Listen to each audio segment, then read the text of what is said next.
Tell me about Governor Ritter's energy performance over the last 4 years. How would you sum it up? Oh, purely miserable, and that he really has put the state at a huge competitive disadvantage, and he's really set off a time bomb for expensive energy here in Colorado. How so? What he's done is he's taken what was a modest mandate at 10% renewables and bumped it up to 30%, and we have about 10 years to meet those unreasonable goals. What do you think the mandate should be? 0. I think that we should not be playing favorites with different technologies, that all technologies should compete on a level playing field. And we shouldn't be using manipulative tools like corporate welfare, mandates, subsidies, to try to get politically connected people to get their power sold. He thinks the state needs to begin to move into the renewables areas, and that we need to begin to move away from coal. Well, there's something about moving, and then there's something about forcing, and that's the difference. Here in Colorado, we sit on some of the country's best reserves of natural gas, of coal, of oil, and those economies are being crippled in the state. And the people I really worry about are working people like me and my family, who in 10 years from now will be paying a lot more for our electricity thanks to this feel-good energy. His argument is that we are all going to pay more for all forms of energy, especially if we continue on the current path, and if there ends up being a price on carbon. Well, if there's a price on carbon, we'll deal with it when there's a price on carbon. There is not a price on carbon. Right now we have the most steady, most stable form of energy in coal here in Colorado. In fact, over 70% of our electricity traditionally has come from coal. And it is. But that electricity is going to become very expensive if there's a price on carbon. To say we'll deal with it then is not. No, well, first of all, I don't think there will be a price on carbon. I think the myth of man-made global warming is starting to get popped, and I think we'll see that continue. But let's forget that for a second. You know, let's take a look at the companies behind this. You know, here in Colorado, we sit on top of the nation, literally. We've got the highest mountains in the country right here. The snow falls here. But under these mandates, hydroelectric power is not considered a renewable. Why is that? And why is it that we should be giving corporate welfare to big companies like Vestas and others if we were giving the same corporate welfare benefits to Halliburton or to Exxon? People would rightly be indignant. Now, I'm agnostic when it comes to how energy should be made. I'm saying that the market needs to decide. And just because you're politically connected, you shouldn't get a special break. He says all of the industries, including coal, oil, and gas, get subsidies as well. And he would be right. But the question is how much subsidies? When you take a look at the subsidy per kilowatt, the amount of subsidy that coal gets or oil is nothing compared to the outlandish subsidies that go to feel-good energy like wind power or, heaven forbid, solar.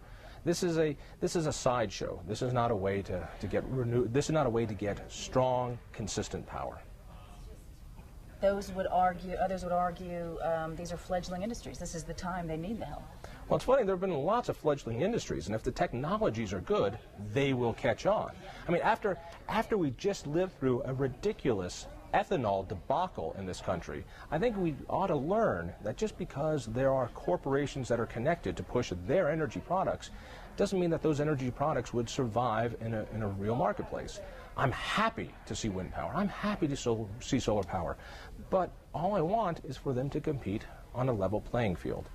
What about all the companies that are locating here? Vestas, solar companies? Yes, corporate welfare receiving companies are coming here because we're paying them to come.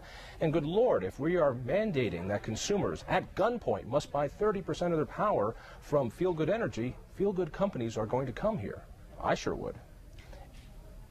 If we mandated that 30% of our meals must be hamburgers, you know what? McDonald's would really ramp up in Colorado too. The governor says there is a cap on consumer increases in rates of 2%, despite this 30% renewable electricity. It is unsustainable.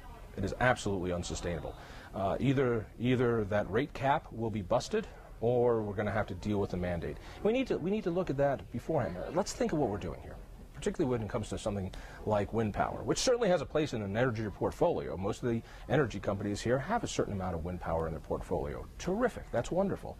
But since the wind doesn't blow all the time, we need to do things like put up backup generators done by natural gas. Those backup generators need to be turned on and off as the wind blows and doesn't blow. Actually, we end up putting more carbon in the air by warming up those engines on and off than we've done by just letting them sit. Coal is a viable answer here. And even if it isn't, I don't think bureaucrats in some fluorescent room under the gold dome in the Capitol should be making decisions on how private energy companies serve their customers. He doesn't.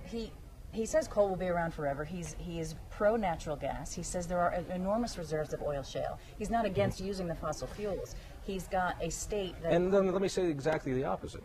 I'm not opposed to using solar power. I'm not opposed to using wind power. I'm not opposed to using flatulence from bunny rabbits if that's what the governor wants to do. I'm just saying we don't use the force of law to do that. We don't give corporate welfare breaks to those companies who are politically connected. If these are good technologies, and some of them are improving, then they will survive on their own. So what energy grade would you give Governor Ritter? An F. The governor here has taken what was a thriving economy, particularly when it came to oil and gas, and put it down at the bottom of the country. It used to be 4 years ago that getting a permit to put to drill for natural gas here in the state was ranked 1 in the state. That is, it took less than a week. Now it takes months, and companies have been pulling out their oil rigs and their drilling rigs to go to other states that are more friendly. Isn't he just trying to make the industry safer? Safer from what? Safer from consistent pricing that is market-driven? If that is his goal, he's been very successful. If his goal is to engineer a market that doesn't exist naturally, he's done a wonderful job. And if his goal is to throw corporate welfare at different companies and punish others, he's done a great job. But to the people of Colorado and the industries of Colorado, he has done a huge disservice. And in about 10 years, we're going to feel the pain of that. What would you tell him? What would you have done? What I would have done is to make sure that, well, first of all, what I would not have done is do things like pack our Public Utilities Commission full of environmentalists that are on a war against coal in this state. As a matter of fact, one of our commissioners was the head of Environment Colorado, who swore that when he was put on the PUC, there would never be another coal-fired power plant built in Colorado. Do you think now, they need the PUC's job is not to make those decisions. It's to obey the law. So now we have a publicized PUC that is using politics for their own ends. That's not what good government is. Does your organization get money from the coal industry? God, I wish. No, but please, coal industry, natural gas industry, hydroelectric, nuclear, please, anybody who believes that corporate welfare and picking winners, and please, we could use the cash. Where do you get your funding?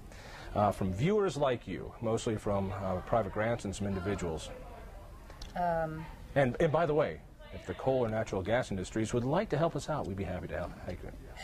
What about job creation? The governor says these renewable industries have Oh my God, when you pull money out of the private economy and give it to engineered corporate welfare, yes, of course, there are jobs that will be created.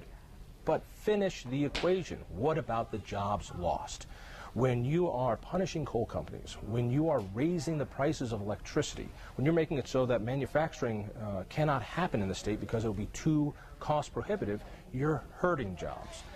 And what about the jobs lost in the oil and gas industry because of the new changes in regulation that he's had, which have taken these people who have had their livelihood in oil and gas, and now they have to go to other states and sometimes other countries to find those jobs. He's responsible for those job losses. He says the jobs created absolutely outnumber the ones lost, no doubt about it. It's funny. If that were the case, I have a feeling he would have run for re-election. The fact of the matter is, this is too important to our economy to be left up to politicians. That if these are good technologies, and maybe the governor's right, maybe they're wonderful technologies, then let them compete on an even playing field. Do not force people at gunpoint to buy expensive, feel-good energy from politically connected companies just because that's the way you think the society should be. Okay, anything you want to add? I think I said it.